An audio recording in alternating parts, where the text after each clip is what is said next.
અને એક ગીત ના ગવાય તો આ બધાને અંદરથી પોરો નહીં ચડે, મને ખબર છે.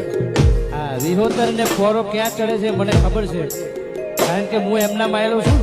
એટલા માટે અમારા બધા આવા હાવજ જેવા ભાઈઓ બેઠા હોય, અમારા જવાનિયા આવતીકાલનું નાત વિહોતરનું બધું ભવિષ્ય બાપુ અહીંયા છે. હા, આમાં કોઈ સરપંચ હશે, કોઈ વકીલ હશે, કોઈ એન્જિનિયર, કોઈ ડૉક્ટર, કોઈ નેતા હશે, કોઈ અભિનેતા હશે, અને ક્યાંક ક્યાંક મારા જેવા ગાયોના ગોવાડે છે. હો બાપ, વાહ!